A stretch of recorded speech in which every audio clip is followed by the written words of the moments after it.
پروری، غریب پروری. غریبوں کا بھی دل نہیں کرتا گریبوں سے دوستی کرنے کو، وہ بھی کسی تگڑے بندے سے. غریب 3-4 غریب مل کے ایک غریب کی مدد کرنے شروع کرے نا تھوڑی تھوڑی، تو ہمیں وزیروں، مشیروں، ایم پی، ایم این اے کی ضرورت ہی نہ رہے. امام حسین گزر رہے تھے. امام زین العابدین فرماتے ہیں کچھ لوگ زمین پہ بیٹھ کے روٹی کھا رہے تھے، تو انہوں نے امام صاحب سے کہا حضور آ جائیں. تو امام صاحب گھوڑے سے اترے، زمین پہ بیٹھ گئے، اور جب ان کے ساتھ روٹی کھائی تھوڑی سی، امام علی مقام اٹھنے لگے تو کہنے لگے حضور اور کھائیں. فرمانے لگے قسم بخدا ابھی کھا کے آیا تھا، اور کبھی روٹی کھا کے میں نے فوری طور پہ دوبارہ نہیں کھایا. بیٹھ اس لیے گیا ہوں کہ تمہارا دل نہ ٹوٹ جائے. دل بدستاور کے حج اکبر است.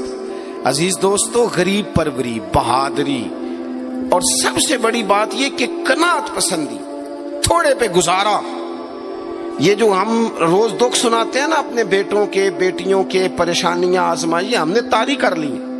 میں اکثر کہتا ہوں کسی کی بیٹی اتنا کام نہیں کرتی اس کے ہاتھوں پہ چھالے پڑ جائیں، لیکن حضور کی بیٹی کرتی ہے.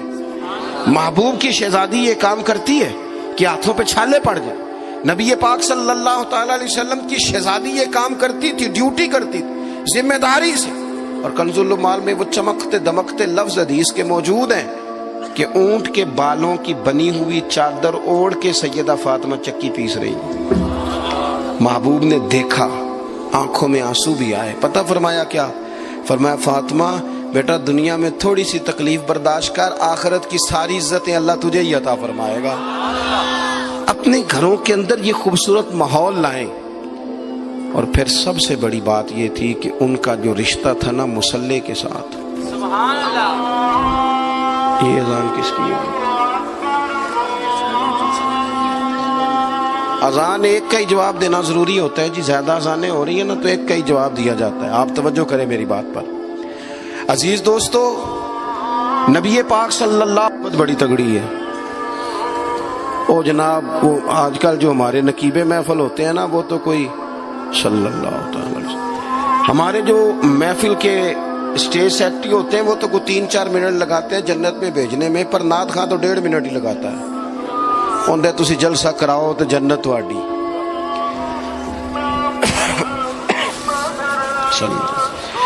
یاد رکھیں کہ نسبت کی مضبوطی ایک بڑی عظمت ہے.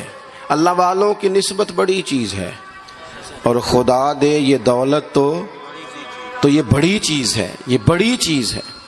یاد رکھ لے میرے عزیز کہ جب آپ کا رشتہ اگر نسبت تگڑی ہے تو عبادت کرنے سے تو اور تگڑی ہو جائے گی، مصلی پہ بیٹھنے سے تو اور مضبوط ہو جائے گی.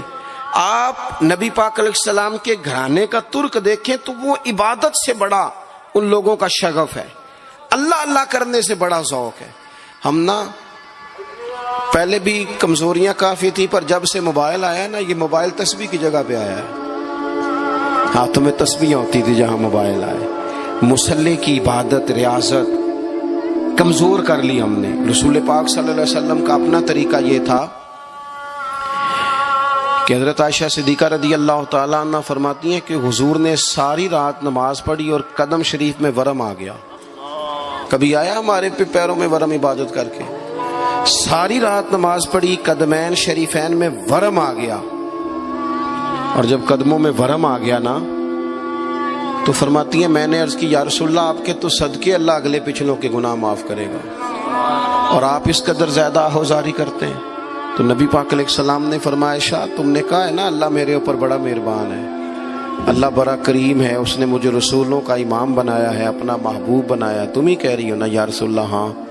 تو فرمایا پھر میں اپنے رب کا شکر گزار بندہ نہ بنوں. حضور کثرت سے عبادت کرتے. سیدہ فاطمہ رات کو زیادہ وقت مصلی پہ گزارتی. حضرت امام حسن اور حسین لمبی عبادت کرتے. 9-10 محرم کی درمیانی رات تھی. عمر بن سعد امام علی مقام کے پاس آیا کہ کہنے لگا حسین 2 ہی باتیں ہیں، یا جنگ کریں گے یا آپ بیعت کریں گے. تو امام حسین فرمانے لگے اس طرح کرو، ایک رات کی مہلت دو، صبح بتاؤں گا. امام صاحب نے اسے کہا، وہ چلا گیا. حضرت عباس بن علی، یہ حضرت علی کے صاحبزادے ہیں، میدان کربلا میں حضرت مولا علی کے 4 اور بیٹے بھی شہید ہوئے. ایک حضرت عباس، ایک حضرت ابو بکر بن علی، ایک حضرت عمر بن علی، ایک حضرت عثمان بن علی. یہ نام دیکھو کیسے شاندار. اور یہ نام حضرت علی نے نام رکھے اپنے یاروں کے نام پہ ہم نام رکھے. خلفائے ثلاثہ سے عقیدت بتاتی ہے ان کی کتنی. تو حضرت عباس رضی اللہ تعالیٰ عنہ نے آ کے سیدنا امام حسین کی خدمت میں عرض کی، حضور آپ نے جو فیصلہ کرنا ہے نا سویرے، مجھے ابھی پتہ ہے، آپ نے بیعت تو کرنی نہیں، ہونی تو جنگ ہے. تو یا رسول اللہ صلی اللہ علیہ وسلم، اے امام علی مقام رضی اللہ تعالیٰ عنہ، آپ نے رات کی مہلت کیوں لی؟ یہ عجیب لوگ ہیں، پتہ نہیں کیا سوچیں گے، مہلت لینے کی کیا ضرورت تھی؟ کہ میری بات یاد رکھنا جو عرض کر رہا ہوں. امام حسین فرمانے لگے، عباس تیرا کیا خیال ہے، سوچنے کے لیے ٹائم لیا ہے تو حضور پھر کس لیے لیا ہے؟ تو کیا جملے ہیں امام حسین کے. فرمانے لگے، عباس تجھے پتہ ہے نا مجھے سجدوں سے بڑا پیار ہے، سجدوں سے پیار ہے، دعاؤں سے پیار ہے، عبادت سے پیار ہے.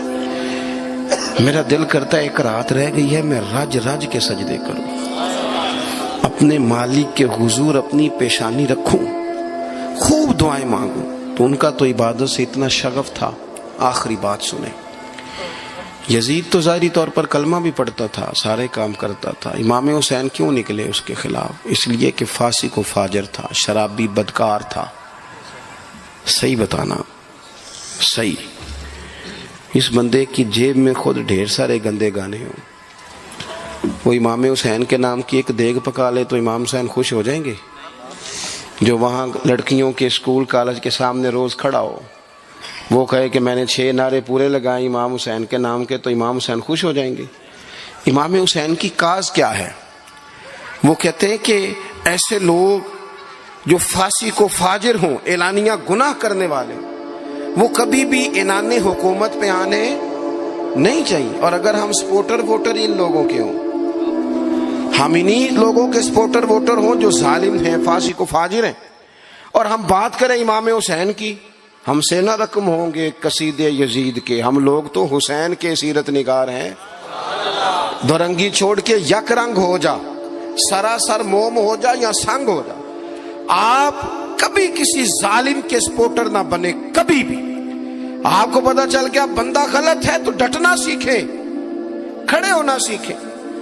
وَلَا تَحْسَبَنَّ اللَّهَ غَافِلًا عَمَّا يَعْمَلُ الظَّالِمُونَ، اللہ ظالموں کے کاموں سے بے خبر نہیں ہے. کبھی کسی ظالم کی سپورٹ نہ کرے، کبھی بھی.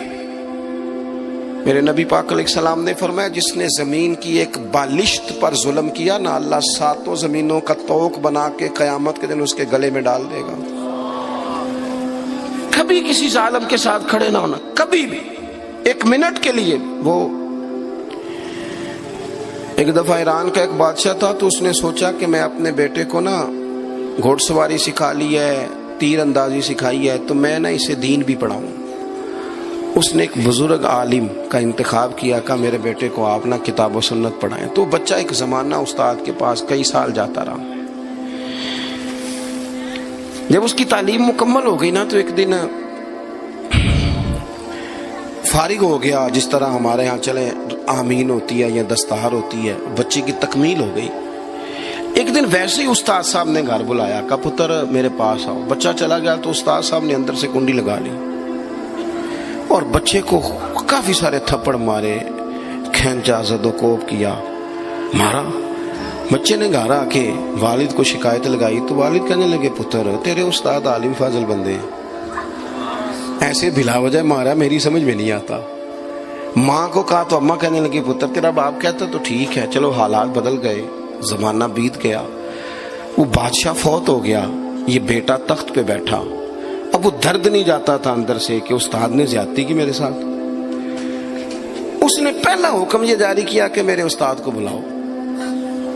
استاد بڑے بوڑھے ہو گئے تھے، ضعیف تھے، چھڑی پہ جھکے ہوئے. 2 بندے لے کے آئے، استاد جی کو کھڑا کیا، استقبال کیا، کرسی بھی دی. کہنے لگا، استاد جی ناراض نہ ہونا، میں بے اختیار تھا، آپ سے پوچھ نہیں سکا، آج میں نے پوچھنے کے لیے بلایا ہے، میرا قصور کیا تھا؟ استاد صاحب نے یوں آنکھیں کھولی، کہنے لگے، پتر یہ جو آج دن آیا نا، اسی دن کے لیے مارا تھا. یہ جو آج دن آیا ہے نا، اسی دن کے لیے تیری پٹائی کی تھی. کہا، استاد جی کیوں؟ کہنے لگے پتر کتنے کو سال ہو گئے مار کھائی کو؟ کہا کو 13-14 سال ہو گئے، بھولی تو نہیں نہ زیادتی؟ کہا جی بھولی نہیں۔ فرمانے لگے اس لیے تجھے مارا تھا کہ ایک نہ ایک دن تو نے باپ کی جگہ پہ بیٹھنا ہے، پتر خیال رکھنا اگر میں نے تیرے ساتھ کوئی زیادتی کی تھی تجھے 14 سال نہیں بھولی تو بھی کسی کے ساتھ نہ کر بیٹھنا، اسے قیامت تک نہیں بھولے گی، اور ایک عدالت صبح قیامت بھی لگے گی، پھر وہاں جواب دینا ہے۔ ثم لتسألن یومئذ عن النعیم، جو تمہیں اقتدار کی نعمت ملی ہے اس کا خیال رکھنا، اللہ تعالیٰ حساب لے گا۔ میرے دوستو کبھی بھی ظالم، وہ امام مالک مسئلہ بیان کر رہے تھے، فرمایا ظالموں کا مددگار بھی